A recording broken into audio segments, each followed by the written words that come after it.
Друзья, приветствую вас на своем канале Словения с Хельга Уайт. Продолжаем с вами обсуждать новости уходящей недели. 13 иностранных врачей и стоматологов успешно прошли проверку на знание профессионального славянского языка. Экзамен проводит медицинская палата на основании последних изменений в законодательстве. Большинство иностранных врачей были из Сербии. Один, кстати, был из Казахстана. Также к экзаменам присоединились кандидаты из Хорватии, из Боснии и Герцеговины и 4 из Македонии. Согласно профессиональной квалификации кандидатов, среди них было 11 врачей общей практики, 4 стоматолога, 3 педиатра, 2 семейных врача, анестезиолог, офтальмолог, а также гинеколог, невролог, ортопед и врач скорой помощи. В начале 2023 года планируют запустить курсы славянского языка для врачей и стоматологов, а также регулярные онлайн-семинары, что позволит заинтересованным кандидатам еще больше улучшить свой профессиональный славянский язык и как можно скорее обучиться, чтобы приобрести достаточные знания славянского языка для работы в славянском здравоохранении.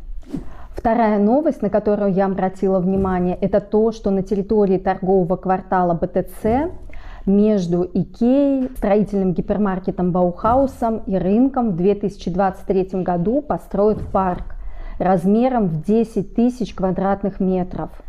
Стоимость строительства оценивается в 4 миллиона евро. Приглядевшись повнимательнее к этой новости, я увидела, что рядом с этим парком возведут новый жилой квартал.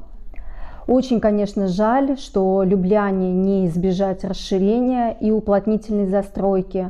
Жителей с каждым годом все больше, жилья катастрофически не хватает. В комментариях на Фейсбуке словенцы уже выражают свое недовольство по поводу строительства нового квартала. Но, к сожалению, такова жизнь. Город и его жители нуждаются в квартирах. В воскресенье 27 ноября в Словении пройдет сразу 3 референдума. На референдуме избиратели примут решение относительно поправок к закону о правительстве, поправок к закону о телерадиовещании и к закону о долгосрочной заботе. На данный момент в Словении пришла к власти партия «Свободы» во главе с Робертом Голубом.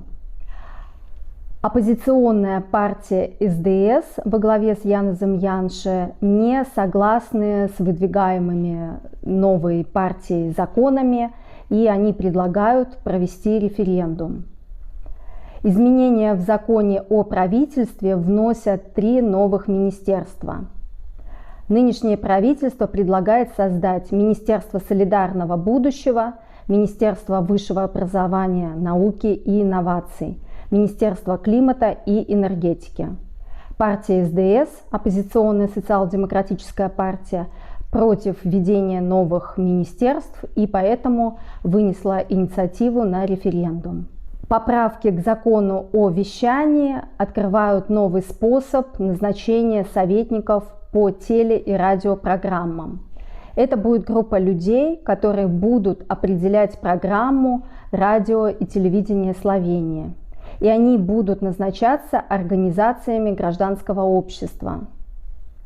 Партия СДС также выступает против этого закона.